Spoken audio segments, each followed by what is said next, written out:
As a species, dogs are our best pals. They defend us, befriend us, even upend us sometimes. But what can a dog teach us about practicing what the Buddha listed as number one in the most fundamental ways to practice mindfulness? Welcome to Mindfulness for Beginners.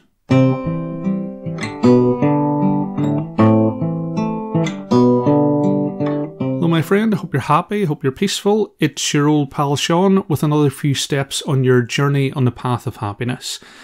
If you're enjoying the podcast, then I invite you to become a supporter of the show on Patreon. The link is in the description. There's lots of exclusive content there. Please do check it out. If there's any species that's been humanity's best ally, it has to be dogs. They're the only large carnivore to be domesticated, which is kind of mind-boggling when you stop and think about it. At some point in history, some guy looked at a wolf or something like a wolf and thought, I'm going to call him Sir Barks-a-Lot. I can only imagine that individual was very resilient, persistent, and with good reflexes who really wanted a large pet with sharp teeth. And it wasn't to mind the sheep either. Our friendship with dogs predates agriculture by a long way. The first earliest man and his dog remains are from the 12th century BC, and the process probably started 30,000 years ago, and have been guarding our families, sniffing our crotches, and sadly looking at us when we're eating ever since. I think dogs are fantastic mindfulness teachers, and we can learn a lot from them, or maybe unlearn some of our modern bad habits. They have lots of behaviours that are straight out of the mindfulness playbook. For example, focused awareness. If you've ever held a tennis ball in your hand in front of a dog, you know that a meteor could strike the earth and they wouldn't care. They're hugely compassionate animals. They know when we're ill and when we're struggling with our mental health, and they bring their full presence.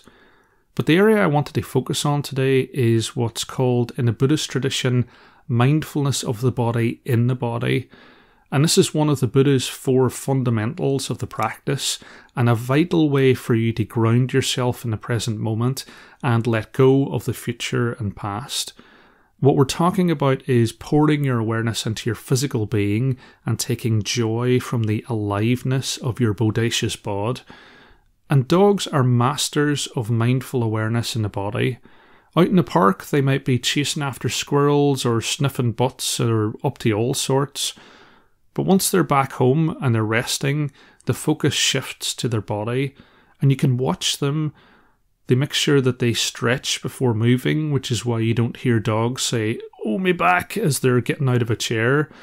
They groom themselves, licking, scratching, nibbling themselves to keep their coat and their body in good order, even grooming the areas that make us slightly uncomfortable with our human foibles and taboos. And of course, when the sun comes through the window, they find a nice spot to lie down and catch some rays. We should take the time to pay attention to our bodies as well. Our nice, calm, happy state becomes available to us when we bring our mind and our body together. And a very easy way to do that is through mindfulness of the body in the body, focusing our attention on what's going on internally. And we can do that right now if we close our eyes and we just scan internally and see what's happening. It might be that you feel relaxed at the moment.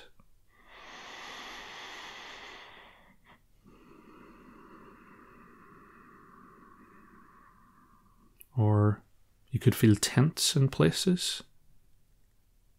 Or you might feel hungry or a little bit tired.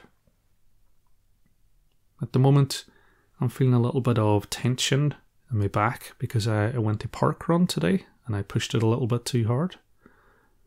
You can notice what you sense in specific parts of your body, like your hands. You might notice the contact with your lap, or you might notice the coolness of the air in them, the sensation of the skin and the nerves. And this is incredibly simple stuff, but it's also the most fundamental practice.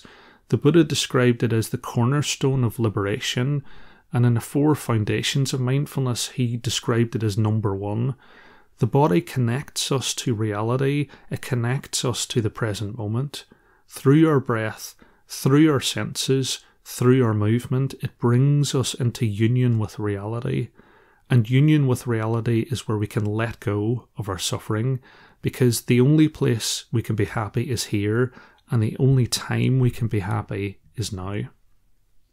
And the reason I like mindfulness of the body and the body is that it really helps to focus your awareness. And while your awareness is focused, your mind can settle down. You'll still have thoughts occasionally, and that's okay. But by gently bringing your consciousness back to your body, your mind gets a chance to rest, gets a chance to let go of the past and future, let go of worries, and become one with your body. And we can do that throughout our day. We can bring our awareness to the body in everything we do, in the feeling of the toothbrush on our teeth, the feeling of the water on our skin as we shower, and the movement of our rib cage as we breathe. A great way to practice this in a more formal way is through a body scan meditation. We're going to do one of those in a moment, but it's important to get into the habit of checking in with our body regularly through the day so that we can reconnect with it. With all of the things that we get distracted by, we can forget entirely that we have a body.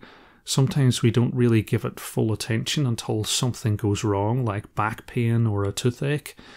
But we can practice interbeing, which is the theme for this year, between body and mind by taking joy from the experience of being inside our body. We don't have to be scoring a goal in the World Cup final or enjoying the best meal we've ever had to feel it. We can focus our awareness to a part of the body, smile to it, enjoy and enjoy being alive. And one of the best ways to do this is through mindful walking.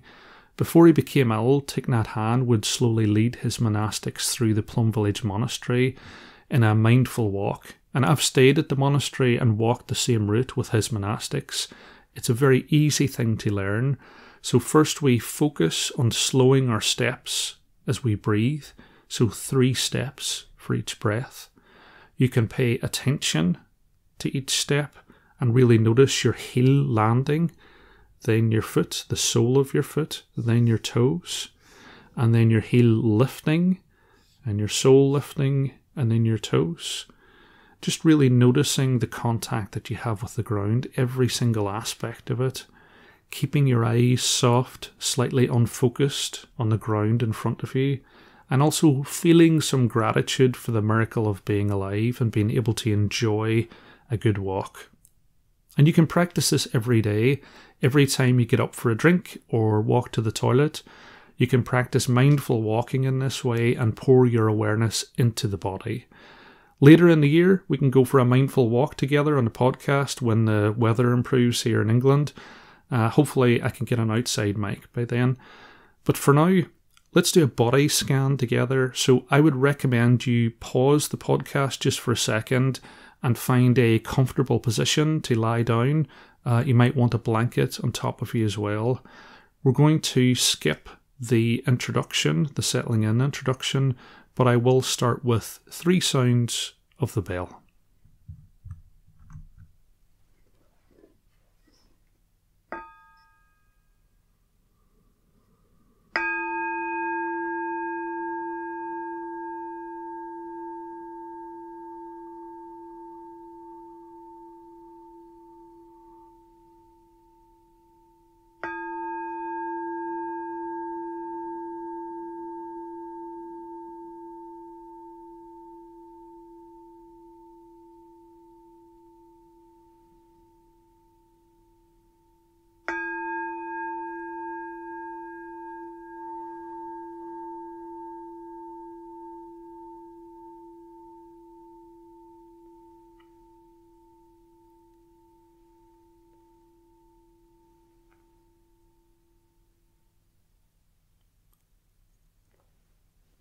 So lying down or sitting, we first might become aware of the points of contact between our body and the floor.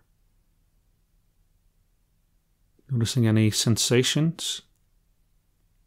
Just taking some time to settle in and feel comfortable.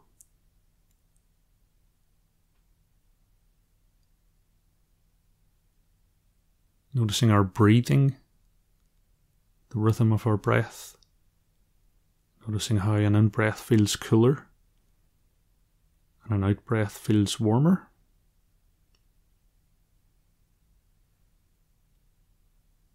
Noticing how the body changes as we breathe.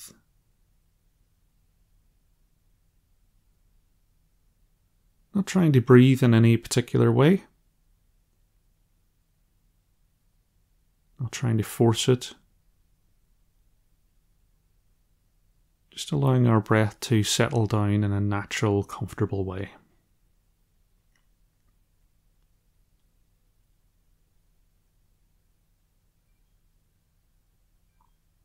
And then imagining your attention as a spotlight covering the entire body, holding your entire body in your awareness.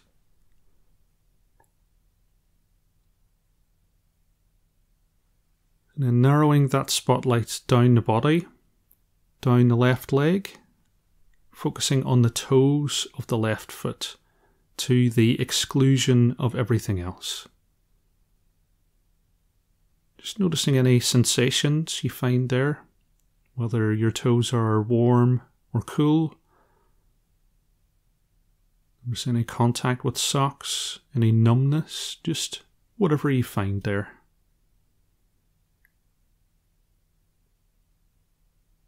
And then extending that spotlight of awareness to the rest of the foot, the heel of the foot, the sole, the top, the sides,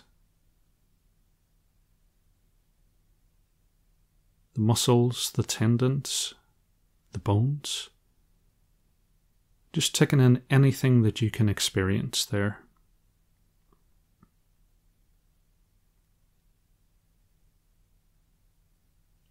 And as we're focusing our awareness on the foot, you may notice that your attention drifts to the past or the future. And each time you can simply notice that thought, allow it to leave, and gently and without judgment, bring your attention back to the body.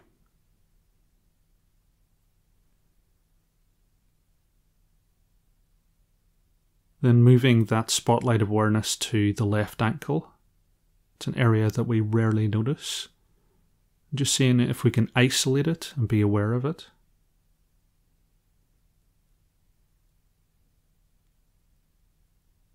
The left lower leg, the calf, the shin. Noticing where it's touching the floor or touching clothes. Seeing if you can notice any sensations inside.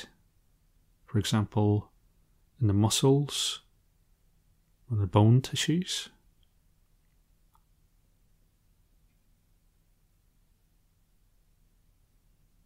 And just bringing our awareness back to the lower left leg each time our thoughts wander.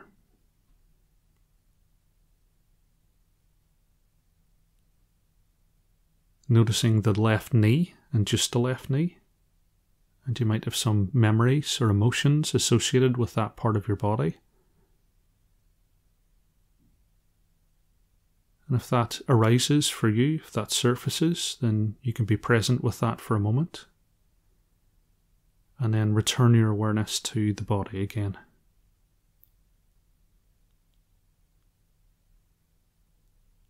The left thigh. And this is an area that we can hold some tension in. We don't have to make a judgment about that tension. We don't have to do anything about that tension. We can just simply notice that it's there. Just noticing what things feel like. Just taking stock of what you can experience in those tissues.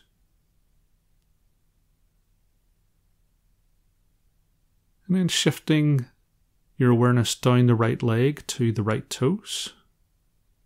Noticing what's there. And if there's nothing to experience there, then you can simply notice that.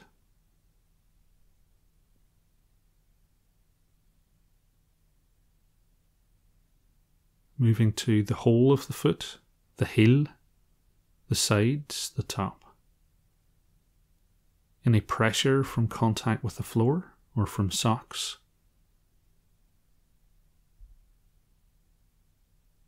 Becoming aware of the complexity of the foot and being thankful and grateful for the movement that it provides, if that's something that's available to you.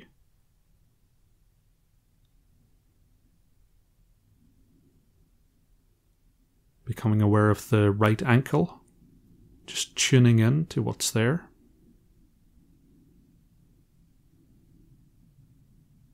And we're exploring the body as if we're experiencing it for the first time, as if it's brand new to us. The lower leg, the calf, the shin, noticing any sensations, differences in temperature, contact with clothing of the floor.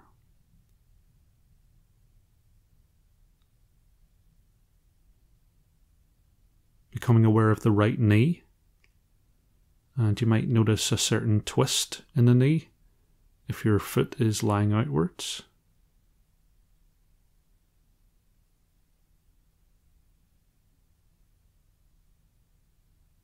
The right thigh.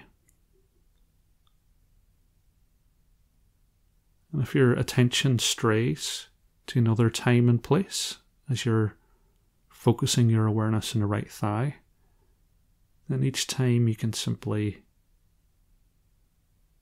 bring your awareness back to the right thigh, calmly, gently, without judgment.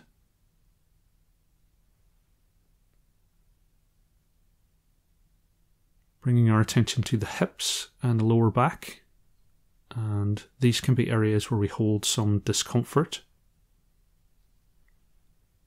Not trying to make it different, just being present with whatever it is that you feel there.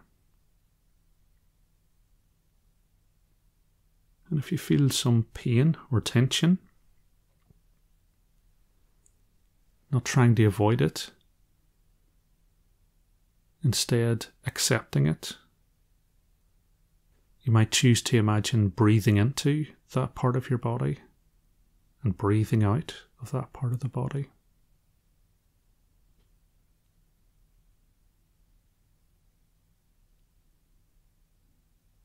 The abdomen, and perhaps noticing the movement of breath in your diaphragm, noticing your belly rise and fall.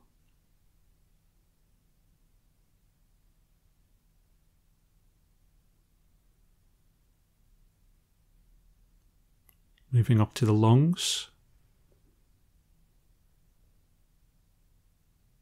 and applying your full awareness to the in-breath and the out-breath.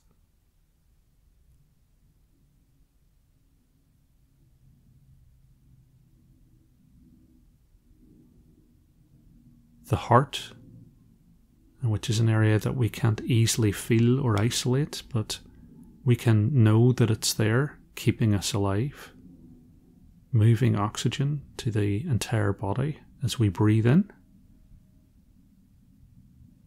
and as we breathe out.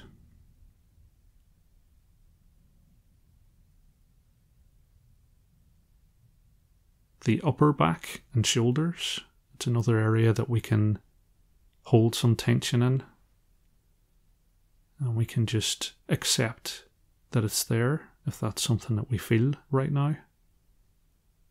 And we can notice that the upper back and shoulders move. They rise as you breathe in.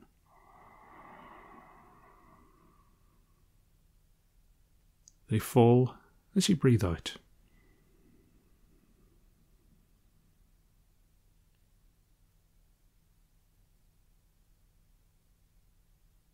And then focusing that beam of attention down the left arm to the tips of the fingers of the left hand.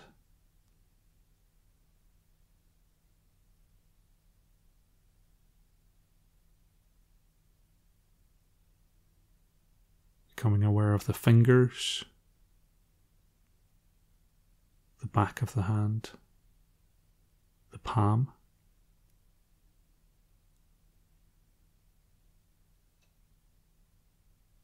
Seeing if you can feel the bones and the tissues inside the hand.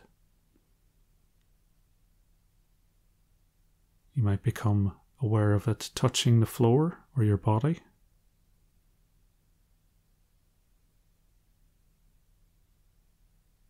And at this point in the guided meditation, you might notice yourself starting to feel a little bit sleepy, maybe dropping off a little bit. And I would invite you to treat that in the same way as thoughts or distractions. So you can simply notice that it's there, allow it to leave, and gently bring your awareness back to the body again. The left wrist, the forearm, the elbow,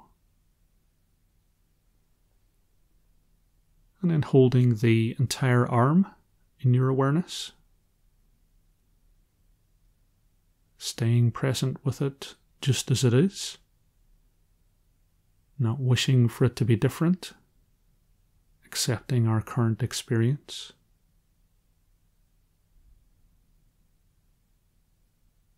And then shifting that beam of awareness across the shoulders, down the right arm to the right hand. Holding your right hand in full awareness.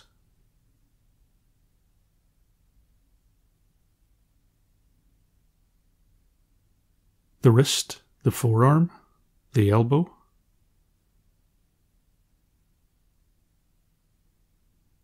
And then again, widening out the spotlight of awareness to hold the entire arm.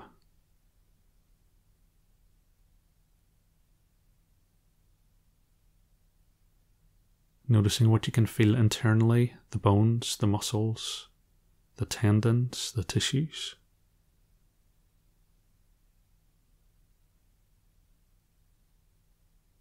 Then moving up the shoulders to the neck. And you might notice differences of temperature across the neck, areas of pressure or areas of tension.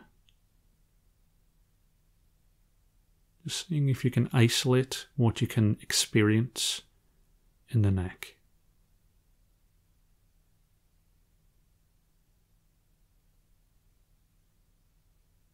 The jaw, the chin, the teeth.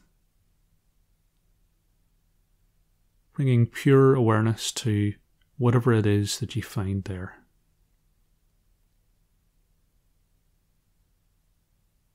The lips, the tongue,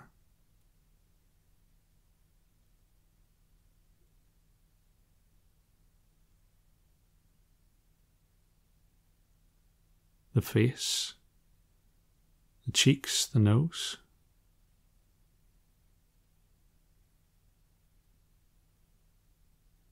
Not needing to do anything.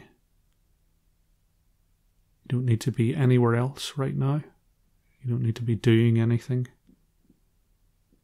Just enjoying the experience of being present with your body, enjoying the feeling of being alive.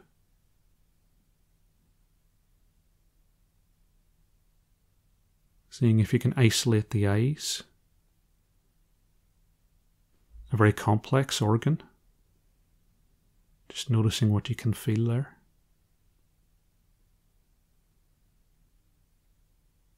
The brow. You might hold some tension in the brow.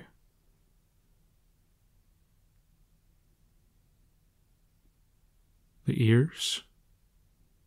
The sides of the head. The back of the head, the scalp.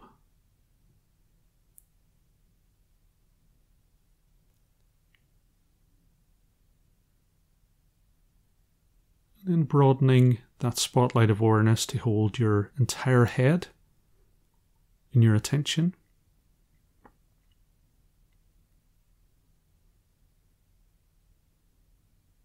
And then broadening again to hold the entire body.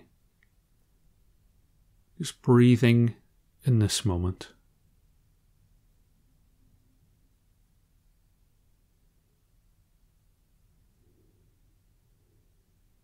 Feeling some gratitude towards ourselves for working on our peace, our mental health. In the only moments that we actually have, which are these moments.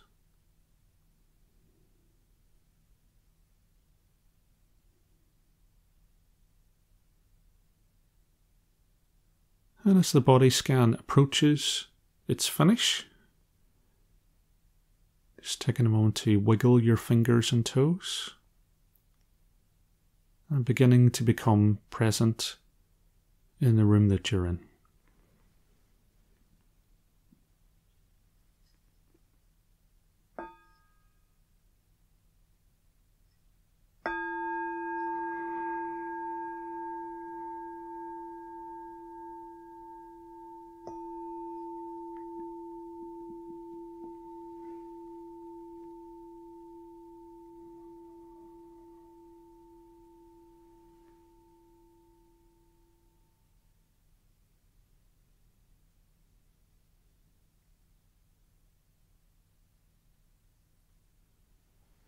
And as we reach the end, just noticing any changes in your body. It might be that your body has become more relaxed. It might be that you've fallen asleep entirely, which is very normal for a body scan. So please don't beat yourself up if you've fallen asleep. Maybe allow yourself to stretch a little bit. Give yourself a chance to come to before you try and move. Noticing any changes in your mind. And if your mind has had a chance to settle, if you feel a sense of calm or peace in your mind, then I would invite you to carry that through the rest of your day. And then opening your eyes and returning your awareness to the room that you're in.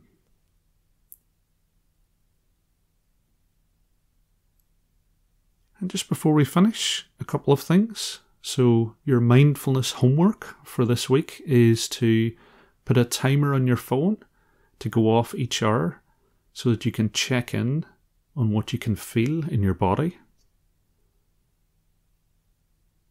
It's to practice mindfulness of the body in the body when you brush your teeth in the morning and when you're walking from one place to another.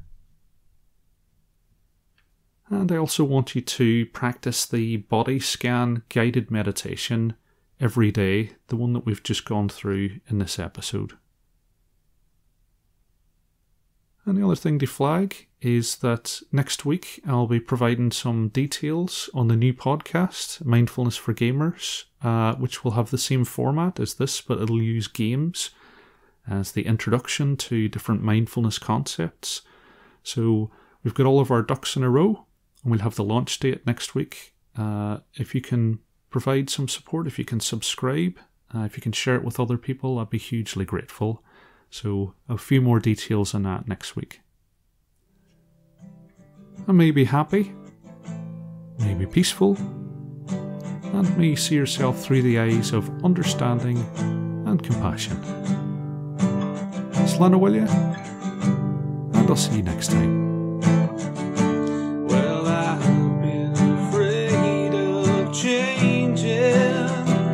'Cause I built